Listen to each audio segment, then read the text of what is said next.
Good afternoon, everyone. How are you all today? Good. Great to see you all. Thank you so much for coming.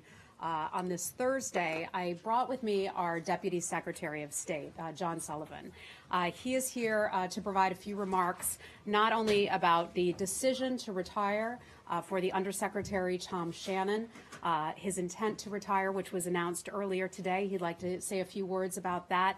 In addition, as many of you know, our Deputy Secretary just returned from a trip to Iraq and Afghanistan, and he's going to provide you with a readout of that trip and some of his meetings there. He has time to take just a few of your questions. I'll call on you since I know you all, and he hasn't had the opportunity to meet you all yet.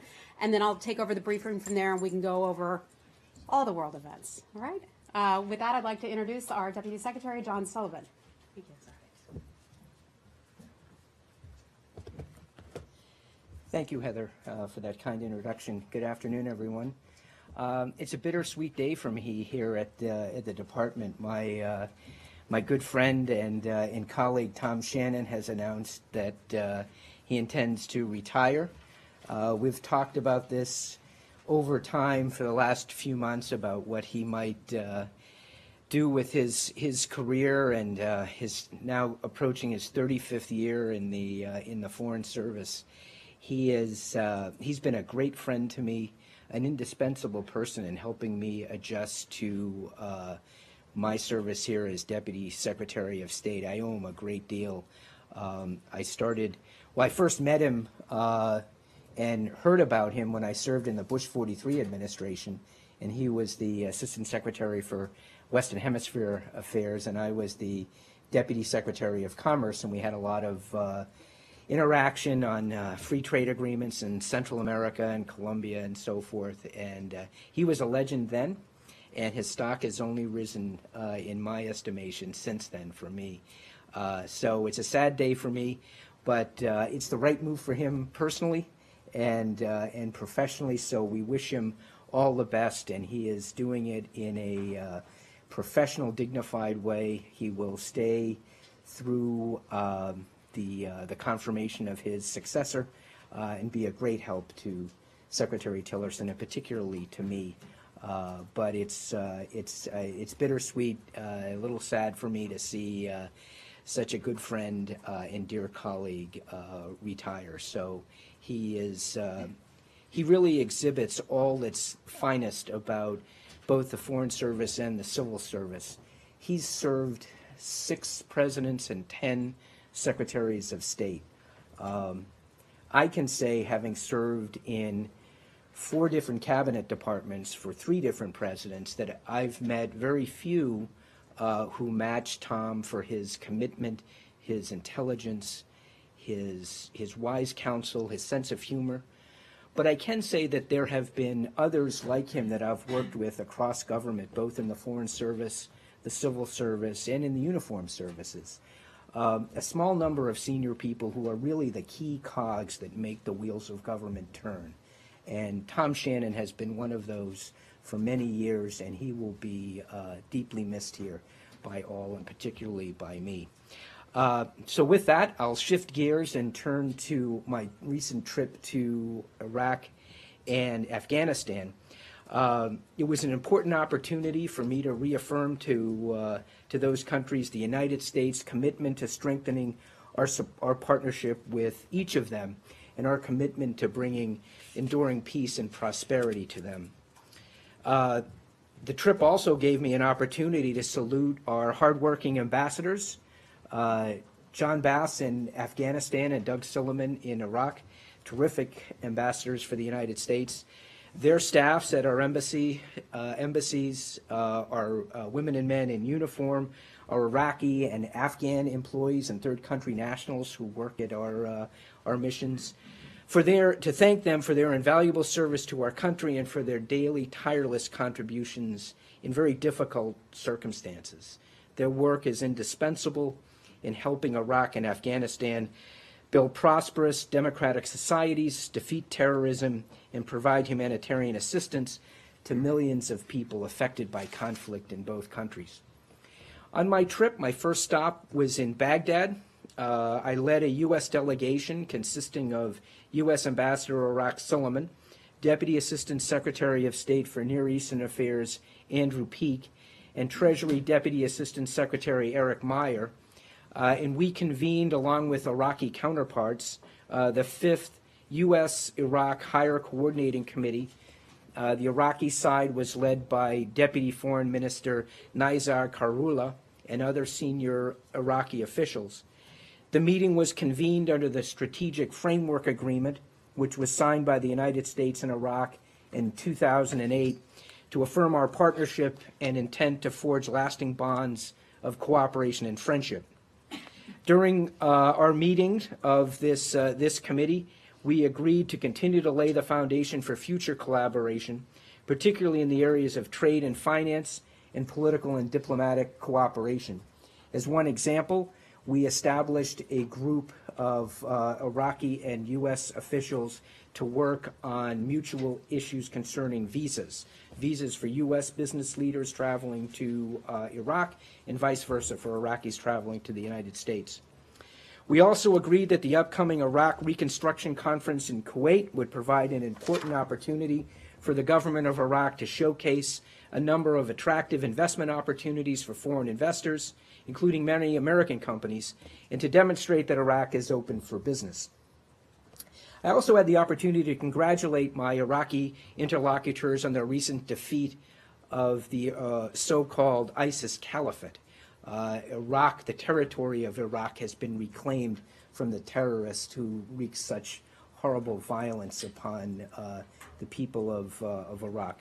The U.S.-led global coalition was proud to partner with Iraq as they fought to retake their country from ISIS, and will continue to support Iraqis to ensure that ISIS is dealt an enduring defeat. We look forward to further coordination on this effort at the ministerial level of the Global Coalition to Defeat ISIS that will take place in Kuwait on February 13th. During meetings with senior Iraqi officials, I also emphasized the need for continued dialogue between the government of Iraq and the Kurdistan regional government.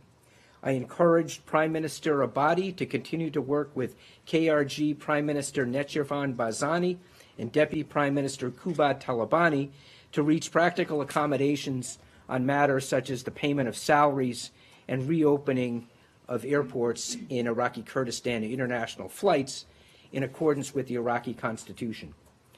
Finally, I reaffirmed the United States' continued commitment to a federal, prosperous, unified, and democratic Iraq, one that meets the aspirations of all Iraqis. I also reinforced these points during my second stop in Iraq, which was in Erbil, to meet personally with Prime Minister Barzani and Deputy Prime Minister Talabani.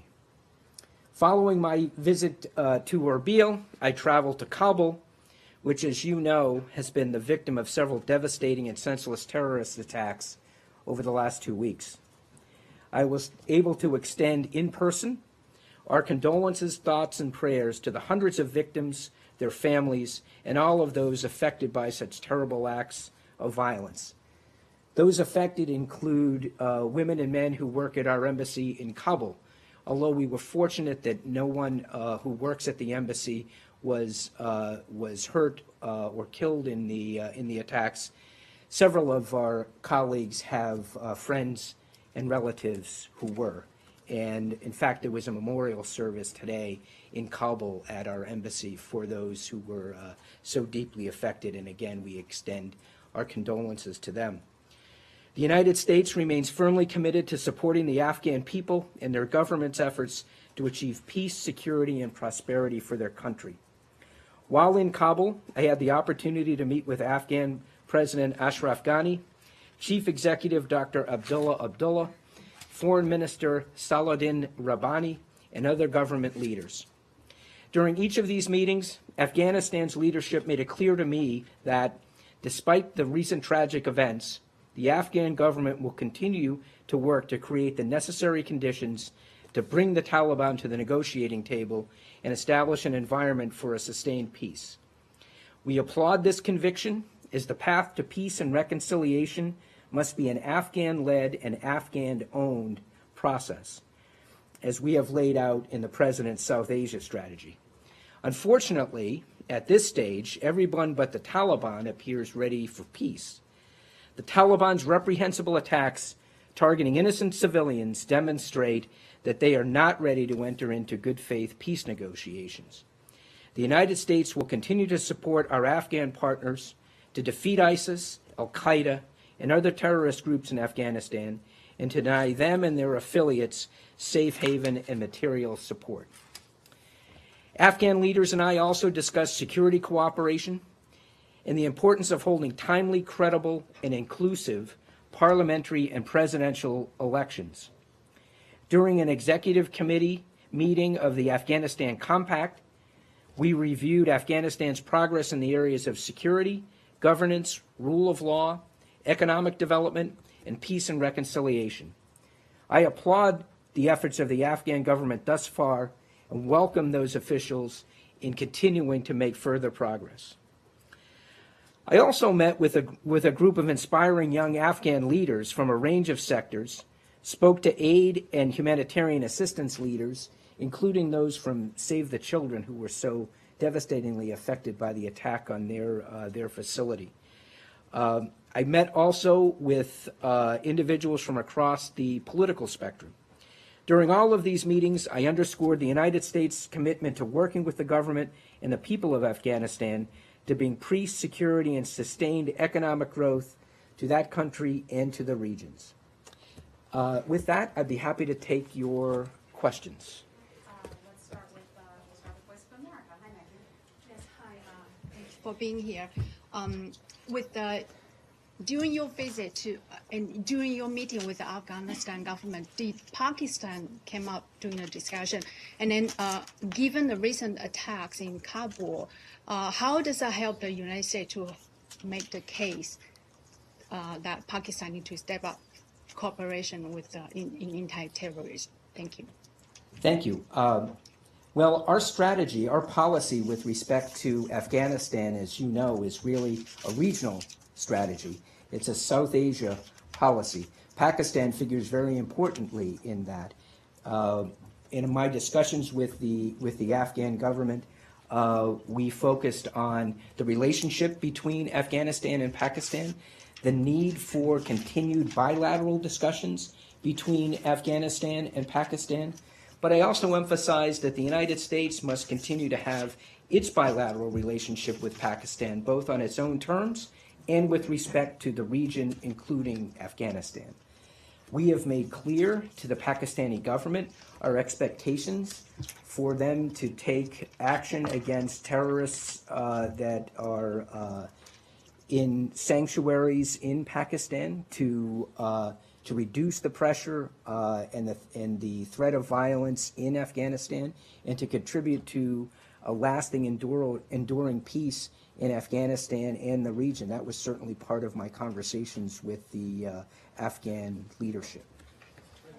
Lori from Stand 24. Thank you very much, sir. Do you think that you made progress in resolving the differences between Erbil and Baghdad on your trip? I think that the governments in Baghdad and Erbil have made progress. I was delighted to be there to meet with both sides separately to encourage continued progress, continued dialogue between the government in Erbil, Prime Minister Barzani, and Prime Minister Abadi. As you know, Prime Minister Barzani traveled to Baghdad recently. We raised with both governments some of the issues that I discussed in my opening statement: reopening the airports to international travel, payment of salaries, some of the issues that you're very familiar with that have separated the two governments. The impression I got from my discussions was that both sides believe that progress is being made. They are continuing discussions. We are, my message to each party in Baghdad and in Erbil was to continue those discussions, make progress on these issues, particularly those where the differences are small, and we can resolve them, establish more trust between the two governments, and move forward and tackle the larger issues. Thank you. Josh Letterman from AP. Thank you, sir. You touched on the negotiations issue in Afghanistan. The president recently declared that the United States won't talk to the Taliban in light of these attacks. Is that a change in position, and as far as talks between the Afghan government and the Taliban, does the United States still support our Afghan partners talking to the Taliban, and if not, what's the resolution to this? Sure. The president's comments were not a change in our South Asia policy. Our policy is for us to continue to put pressure on the Taliban, military, economic, political, to bring them to the negotiating table, where the ultimate resolution will be through an Afghan-led and Afghan-owned peace process. I think the president's comments, well, one other thing I should say about the policy, one significant change in our policy is it's conditions-based, not time-based. So we are not setting a timeline by which the security issues must be resolved, otherwise we'll withdraw. We're not setting a timeline for a date by which negotiations must begin. The policy is conditions-based, and I think the president's comments reflects the fact that conditions over the last 2 weeks in Kabul do not suggest that the Taliban is interested in peace talks. That's not to say that we are repudiating our policy. Our policy is to continue to put pressure on the Taliban to bring them eventually, with patience and perseverance, to peace talks that are Afghan-led and Afghan-owned.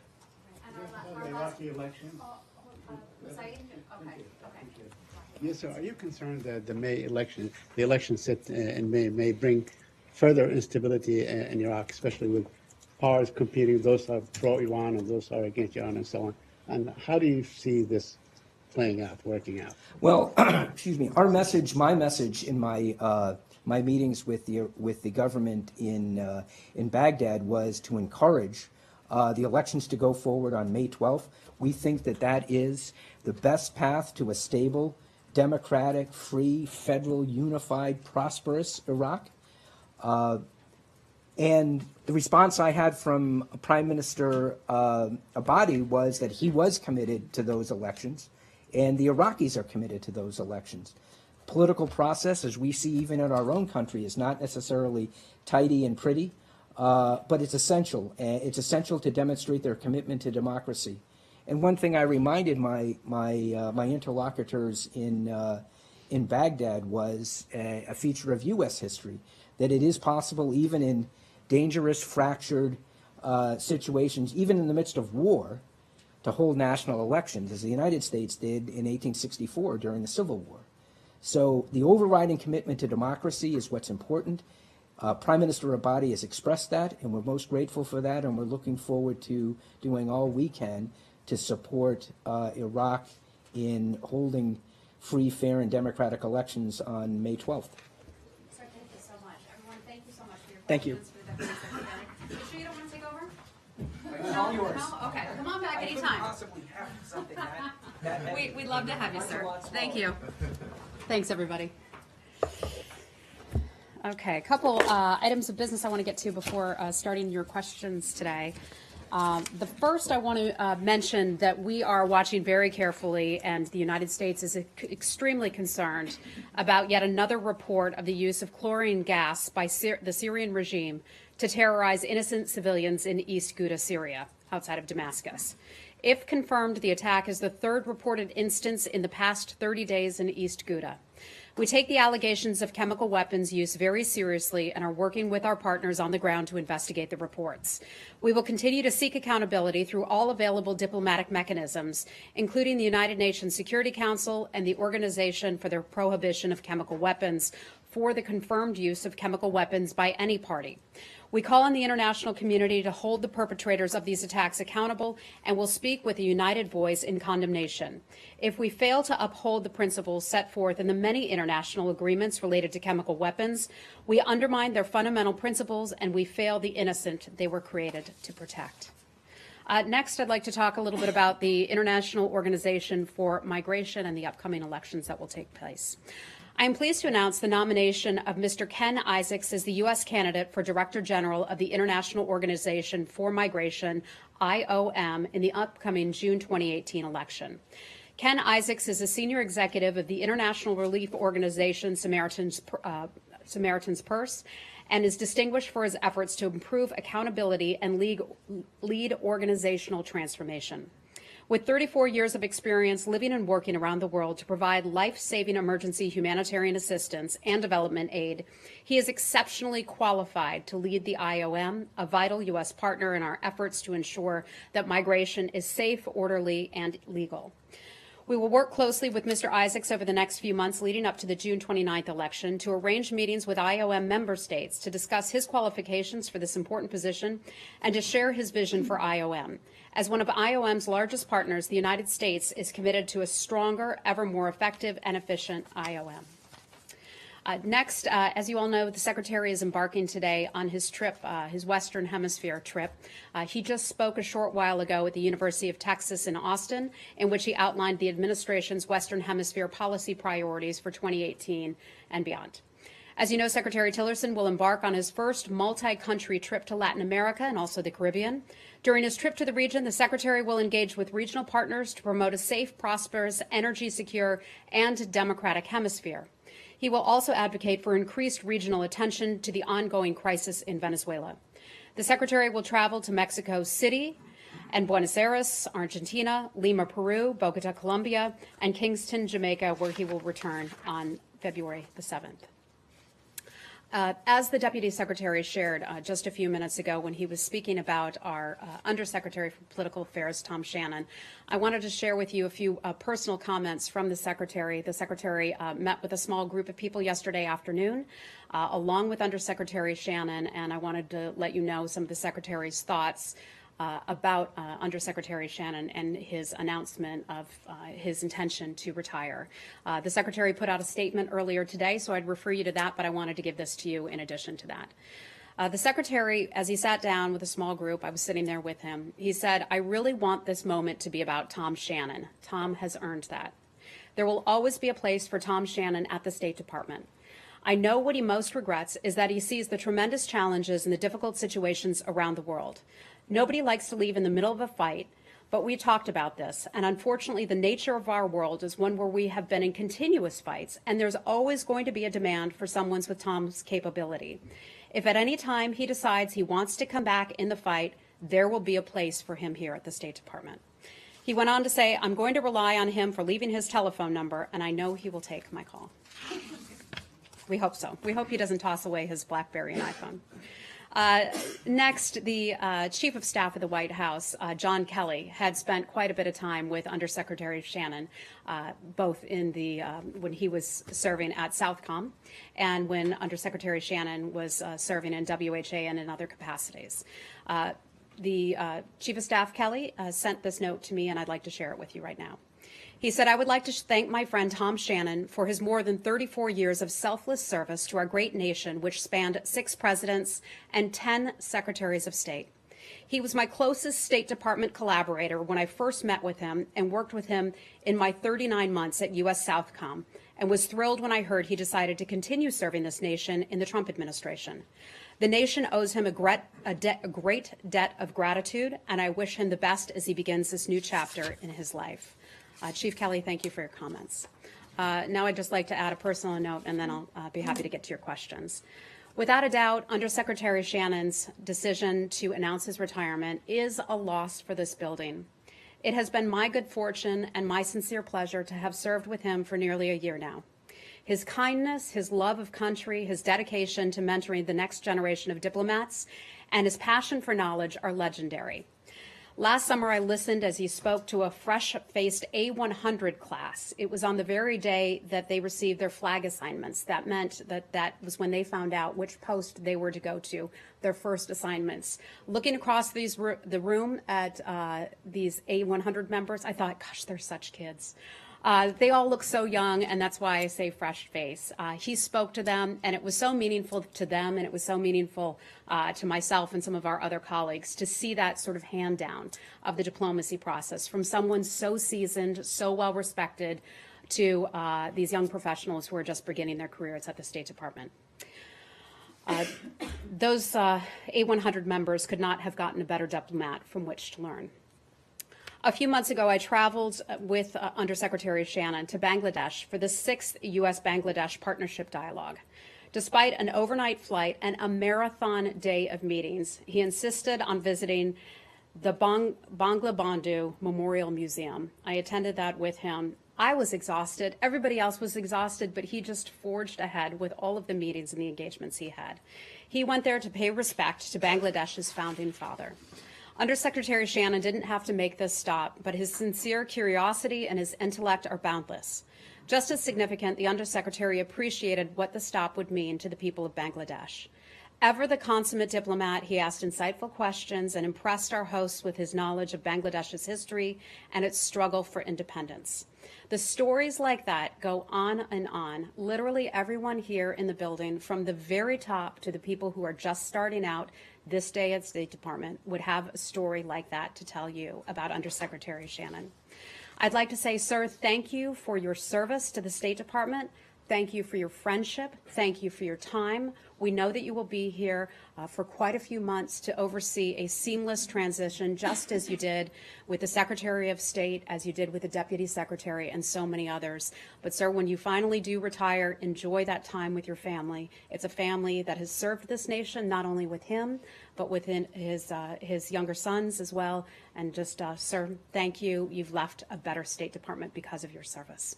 And with that, I'd be happy to take your questions. Josh, where would you like to start? Thanks, Heather. Quite a farewell. Two quick ones. And well-deserved. Absolutely. Two quick questions that might be somewhat obscure. Monday is the deadline under the 2010 New START Treaty for the U.S. to reach some limits as far as nuclear warheads and launchers. Do you know, is the U.S. in compliance with that at this time, and do we assess that Russia is as well? Yeah, the answer to both is yes. That takes place this coming month, this coming February the 5th it is. It's already February, right? Today's February the 1st? Okay, so it's February the 5th. This is an agreement, for those of you who haven't followed it closely, between the U.S. and Russia on nuclear delivery systems. I believe it's the 8th anniversary of this agreement that we have. The United States has met the central limits of the New START Treaty in August 2017. We assess at this time that Russia has also progressed toward meeting those limits. We have no reason to believe that the Russian government will not meet those limits as well. Moscow has repeatedly stated its intention to meet those limits on time, and we have no reason to believe that that won't be the case. Within the next month or so, both countries will exchange their data under the strategic nuclear arsenals, as we have done bilaterally under the treaty's terms for the last 7 years. We hope each country will confirm the compliance of the other as soon as possible after this data exchange, and then we'll hopefully have an update for you on the 5th with additional information. Okay. And then on Myanmar, the AP has identified at least 5 mass graves in Rakhine State. Indications there may be many more, which suggests that not only is there this assaults attempting to drive the Rohingya into Bangladesh, but actually, systematic slaughter of them within the country. Is that information consistent with what the U.S. has seen, and do you have any reaction to those discoveries? Absolutely. We are deeply, deeply troubled by those reports of mass graves. And I want to point out that these are in the northern Rakhine State. That is the exact area where we have seen the Rohingya flee their country for neighboring Bangladesh. We are watching this situation very carefully. As you know, the Secretary had not long ago said that the activities taking place in the northern Rakhine State constitute ethnic cleansing. That is something that we stand firmly by. One of the issues, one of the problems with making further assessments is that we are limited in our ability to get into that region. Aid groups are limited and journalists are limited, as we have all seen. We are watching this very carefully. We remain focused on helping to ensure the accountability for those responsible for human rights abuses and violations. We have seen previous reports and the subsequent discovery of a mass grave in Indin village. The new report that you're referring to, Josh, highlights the ongoing and the urgent need for Burmese authorities and investigators to cooperate with an independent, credible investigation into allegations of atrocities in the northern Rakhine State. With the help of forensic experts, an investigation would help provide a more comprehensive picture of exactly what happened. The world needs to know exactly what happened there. We would like to clarify the identities of the victims there. We'd like to identify those who are responsible for human rights abuses and also violations. So we'll keep digging into this and look into it and bring you more as we get it. Okay? Any additional, while we are on that topic, any additional questions on Burma, Myanmar today? Okay. No more questions on Burma, Myanmar. Okay. Let's move on then. Okay, thank you. Martin, let's take your question. How are you? Thank you, Heather. It's about your statement released By the way, let yesterday. me ask you, how did you like having our secretary in Poland? It was great. Thumbs up? A wonderful It was great? visit. Good. Well, we were visit. certainly We happy. loved it. We were certainly happy to have had him there. Go So, ahead, sorry. So Heather, you issued this statement yesterday, quite a strong statement in which you are talking about possible repercussions for Poland's strategic interests and relationships, including with the United States and Israel. So it's, of course, about this new legislation which was passed by both houses of the parliament in Poland. What repercussions do you have in mind? And in what ways can this bill impact the ability to be, and I quote again, effective partners? Because you talk about this. And again, after your statement, Polish Senate passed this bill without any changes. Yeah. So where does it leave us? So I just want to highlight that we don't want to get ahead of talking about or forecasting any potential repercussions. This is all something that the Secretary, I know, addressed with the government of Poland during his trip. I'm not going to be able to provide a ton of information about his conversations because some of those are simply private diplomatic conversations, but I want to take the opportunity to highlight part of what we are talking about, and that is the issue over this legislation, draft legislation, on the Holocaust. I mean, certainly a painful and complex discussion to have, a painful part of world history, a horrific part of world history that will never be forgotten. We are concerned that if enacted, that legislation could undermine free speech and academic discourse. We must all be careful not to inhibit discussion and commentary on the Holocaust. We believe in open debate, scholarship, and education as the best way of countering inaccurate and hurtful speech. We are also concerned about the repercussions the legislation could have on Poland's strategic interests and relationships, including with the United States and also Israel. The resulting divisions that may arise among our allies only benefit our rivals. I think that's something that's important to keep in mind, that we shouldn't be divided on this. We encourage Poland to reevaluate that legislation in light of its potential impact on the principle of free speech and our ability to be effective partners with Poland. Okay. Now, Heather, this bill was not reevaluated after your statement from yesterday. As I mentioned, it was passed by the Senate without any changes. So where does it leave us? So I'm not going to comment on what the Polish legislative process is, just as I'm sure folks in Poland wouldn't comment on our congressional process. But I can tell you we are closely watching this. We will continue to have ongoing diplomatic conversations with our counterparts in Poland and make our concerns very, very clear. We're concerned about the effect of our relationship and the effect of Poland's relationship with Israel and other nations as well. I'll leave it at that. Okay. Yeah, sure. Saeed, go right ahead. Very quickly on the Palestinian issue. Two quick things there. The Jerusalem Post reports that the situation in Gaza, or quotes the UN envoy as being on the verge of collapse. I wanted to ask you if you have any kind of an emergency plan in the event that such a collapse takes place to aid Gaza. Again, I don't want to forecast anything that may or may not happen. We're always very cautious about not commenting on hypothetical situations, but I can tell you that our special presidential advisor, Jason Greenblatt, was just there a few days ago, in fact, on Sunday. And among the things he talked about was the need to help the people of Gaza. He said, and I want to quote from him, "We must all work together to help the people of Gaza to ensure Israel and Egypt's security and also improve their lives." I want to remind folks that part of the reason that the situation is so dire, part of the reason that the Palestinian people face hardships is a direct result of Hamas. Let's just make that clear where that responsibility chiefly lies, and that is on Hamas. And I think Jason Greenblatt spoke eloquently to that in his tour of the Gaza Strip and some of the surrounding areas, and he received a security briefing while he was there as well. He didn't go to Gaza. I mean, he toured the tunnels around Gaza. But anyway, there is the siege going on. So let me ask you about Hamas, since you mentioned it. Okay. Yesterday, you designated Ismail Haniyeh the Politburo chief of Hamas. as a terrorist, as a designated terrorist. Okay. Is it because of any recent activities Mr. Hamas has done, Mr. Haniya has done as the chief of Hamas, or is it something that has been in the making for a Saeed, while? that may have happened under the Department of Treasury, so I'm just going to have to look into that and get back to you on that. Okay. Okay. And my one last question on this issue.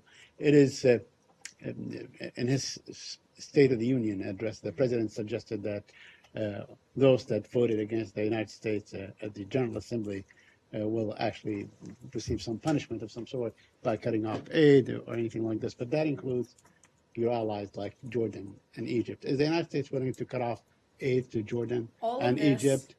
our aid is now under review. I think the president was clear in his State of the Union address that the United States and he and this administration are committed to ensuring that the American Foreign Service serves American interests first. America first does not mean America alone. I want to be clear about saying that, but all of our aid to all the aid is currently under review. And so I can't get ahead of that process, but it's under review right now. But is it possible to conceive a situation where the relationship between the United States and Jordan, it's a long relationship, could be jeopardized, for instance? I don't think so. Jordan just jumped on board today, at least I've read reports about, our maximum pressure campaign. This is switching to DPRK, so maybe we'll go to North Korea next. I saw Janny's eyes perk up.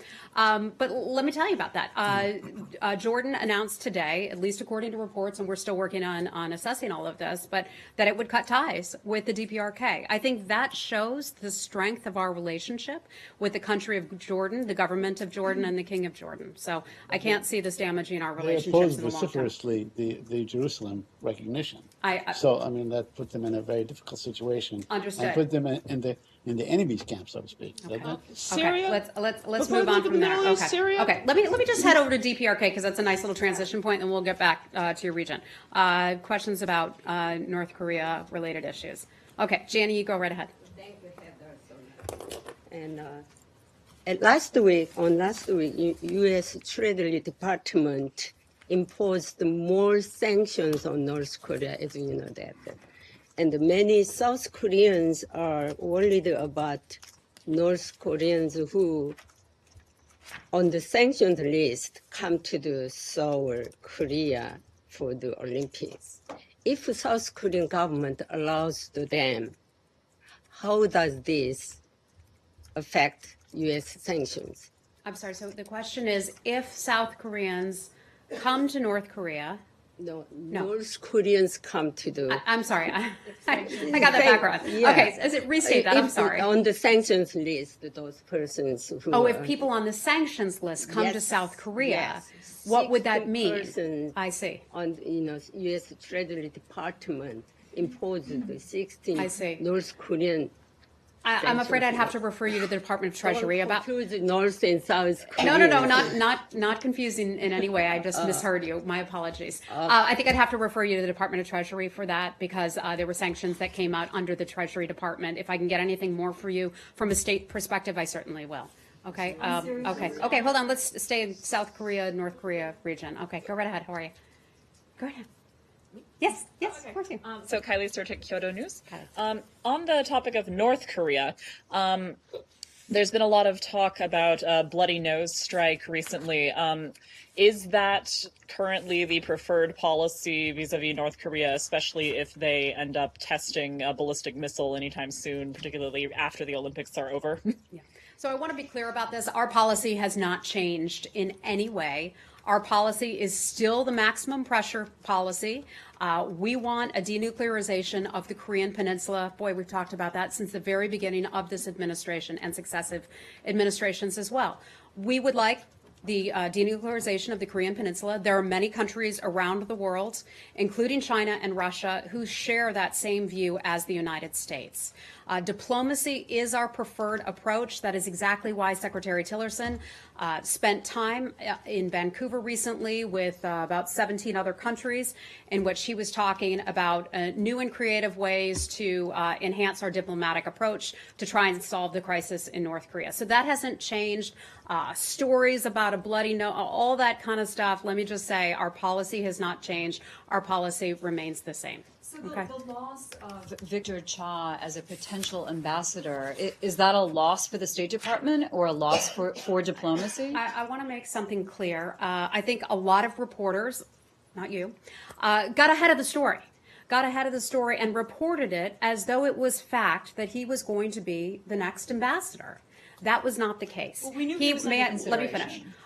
He was never nominated, and that is always under the White House purview. The White House has the authority to nominate the president's representative from the United States to any individual country. So the White House, I am confident, will pick a nominee and will name a nominee when the White House has someone ready for that position. Okay. Anything else on North Korea? With the absence of the United States ambassador to South Korea almost a year, how does that affect your cooperation with South Korea counterparts? I can tell you that our charge d'affaires, Mark Napper, a longtime Foreign Service officer. How many times have you heard me talk about Napper and how terrific he is? Quite a few times. He has a strong relationship with the Republic of Korea. He is well known there. He speaks the Korean language. He speaks many other languages from the region as well. And he was just announced as a part of the White House delegation trip that will be going to South Korea for the Olympics. So we're pleased and we're proud to have him be a part of that. We are very confident that the United States government's priorities are well represented in South Korea until the president does select a nominee and announces that nominee. Just a quick one. Do you have any reaction to the white paper on human rights violation in the United States released by North Korea? On the human rights in the United States, North Korea is accusing Trump administration accusing Trump administration as racist, and it's a billionaire club. Oh, really? Well, that's very humorous and ironic coming from a country that many of you, some of you from Korea, know very well, as I'm sure your families do, the history of North Korea and how it has treated its own people. We saw a gentleman who appeared at the State of the Union address who was malnourished, who was a victim of the North Korean regime. We've heard stories, certainly very clear and hurtful and harmful stories about people who have not only been malnourished. We've heard stories about forced abortions. We've heard stories about people with worms in their stomach. And of course, no one knows better than Americans themselves about the fate of Otto Warmbier. So I think that's all I have to say about his claims about the United States. Okay, let's move on. Lori, go right ahead. Syria. What's your view of the just concluded conference in Sochi on Syria? Since the main opposition wasn't there, it doesn't seem to have achieved very much, or would you disagree? Yeah, well, in terms of what took place in Sochi, we took a look at that. By the way, the United States government was not there. We were not a participant, and we were not an observer in the Sochi conference to talk about Syria. We took a look at that, and we determined that it was far too heavily tilted toward the regime. The opposition wasn't sufficiently represented. The United States stands firmly behind the UN Geneva process. As you all know, there was a Geneva meeting held in Vienna. That was about a week ago or so, and we stand firmly behind that, and Stefan de Mistura and his stewardship of the UN process. We see that as the best way forward. But it's not just the United States, it's many other countries around the world that support us strongly in the Geneva process, including many countries in the region as well. But you know, Michelle, go right ahead. Officials today are saying that there's a real possibility that Syria is developing new types of chemical weapons and delivery systems. First of all, what does the State Department know about that? Right. So as I understand it, not long ago, or just within the past hour or so, I believe, there was a backgrounder call that was held on this. We're working to get some additional information on that. Perhaps Robert may have some new information on that as we speak. So let me try to just get back with you on that to see if I have anything else for you. And the incidents that you mentioned with the chlorine gas, as well as this new information that we know a little bit about, does that just represent an utter failure of Russia to have any influence over Syria on this? What can you say about that? I think it's clear that Russia does have influence, but Russia is making the wrong choice. It's making the choice not to use its unique influence with the Syrian regime, to allow the Syrian regime to use chemical or other weapons against its people yet again is absolutely unconscionable. We have seen, 12 million refugees forced to flee that country over the past several years. It's absolutely horrific. And we call upon the Russian government and want to make clear that Secretary Tillerson has spoke very clearly and eloquently about that. The president has as well. Ambassador Haley has as well, that Russia needs to do more. Russia is being held to account for the activities of the Syrian regime. It was not that long ago that the Syrian regime was almost on its way out. And what did Russia do?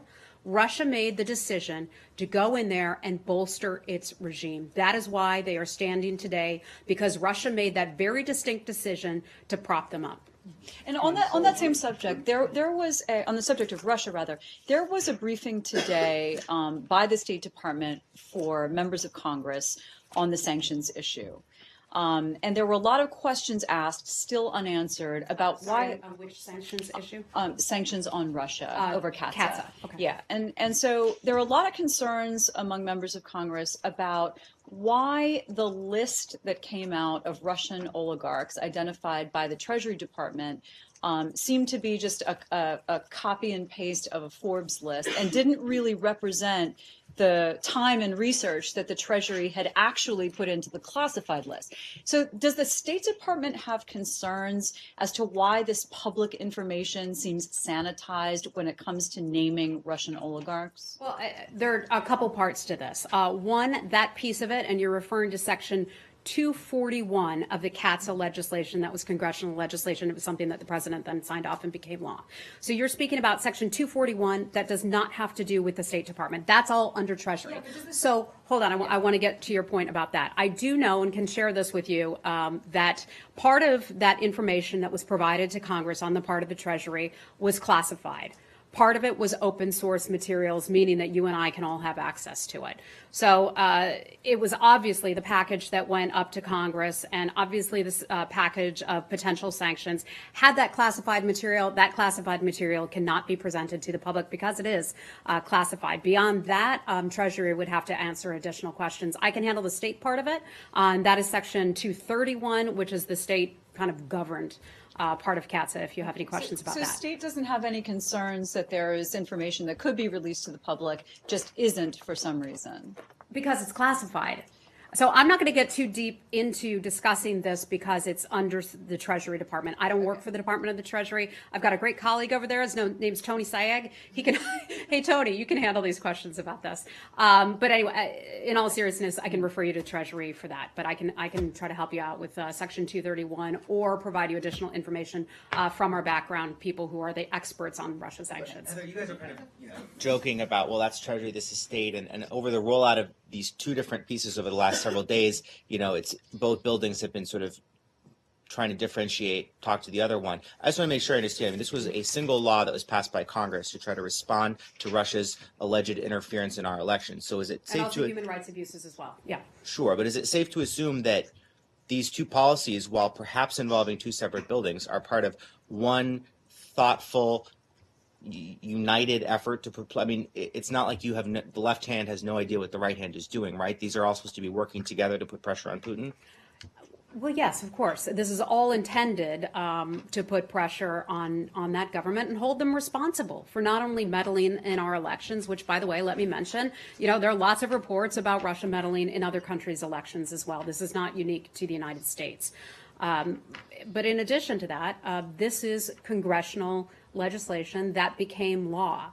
I don't have the law in front of me to be able to read it out to you, but state was handed a piece of it and Treasury was handed a piece to it. So I'd refer you back to how Congress wrote out this law, and I can just tell you we are doing our very best to comply with the law.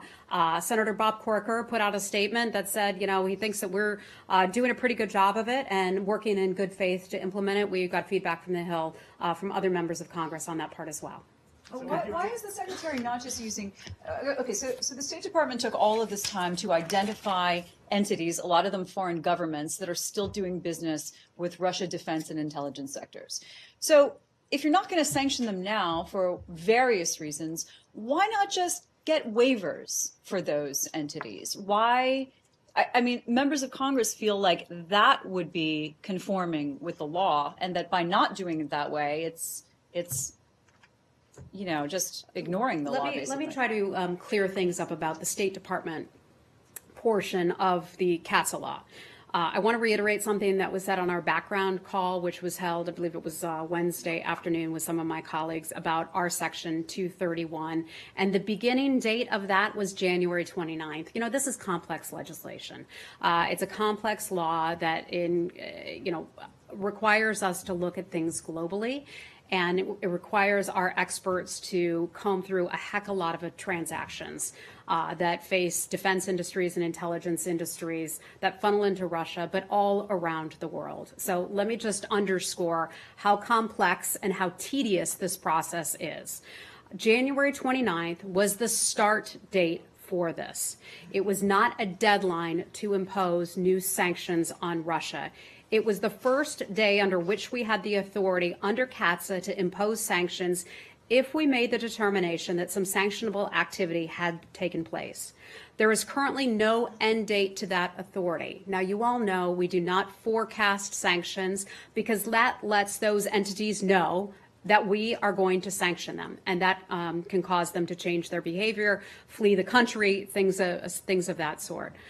There is no end date to this authority. The fact that we did not impose sanctions on the very first day that we had authority should by no means be interpreted as evidence that we will not impose sanctions in the future. To the contrary, when and if we make the determination that sanctionable activity has taken place, we will absolutely use the authorities granted in the law to take that action and target that activity. Let's remember the real goal of the legislation and the law was to stand firm and stand united in the face of Russia's destabilizing activity, its behavior that is undertaken both in terms of human rights, but also in terms of the meddling in our election. We look to impose economic, diplomatic, and material consequences for Russia's aggression toward U.S. interests, its values, and its allies. So let me leave it at that. I hope it helps clear things up. Let me point to one other thing, though. You said meddling in our election, right? Is that what you said? That is something that many in the U.S. government have it's just have not acknowledged. often spelled out ever. And wow, okay. Could I just clarify? So Yeah. you're saying that you could still possibly add names, some of the names that have been, sort of floated around, like Foreign Minister Sergei Lavrov. What you're talking about is the sanctions. oligarchs list, Right. and that's under The Treasury, oligarchs, so I can't yes. comment on that. You cannot comment on that, but that is not included in the sanctions that you were talking about. That is a whole separate set. That's under Department of Treasury. This is how Congress worked out the legislation. I'm not one of our legislative people here at the State Department, but we adhere to the law as it was signed. Okay, let's move on. Okay, go right ahead.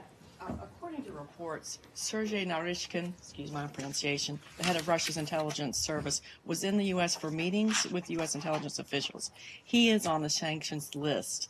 How did he enter the country, and was his entrance coordinated through the State Department? Yeah, I can tell you, and I know it's a matter that's frustrating to a lot of reporters. Visa applications and those types of things are something that we are not able to discuss. That is considered private information under the federal law. Like it or not, that is just the law, and so we have to adhere to that. I can tell you in a general matter, if something is considered to be in the national security interest of the United States, just like other countries, we have the ability to waive that so that people can come into the United States. It is no secret that despite our many, many differences, and we just talked about them with the Russian government, we also have areas where we have to work together. And one of those is combating terrorism and ISIS. And so I'll leave it at that. I don't have anything for you beyond that. Okay? Anything else related to Russia today? Okay. All right. Go right ahead. Hi. I have just a few questions on Cambodia. Okay. A Cambodian court rejected a plea for bail of detained opposition leader Kem Sokha, and you've previously called for his release from this podium. So what is your response to this? Yeah.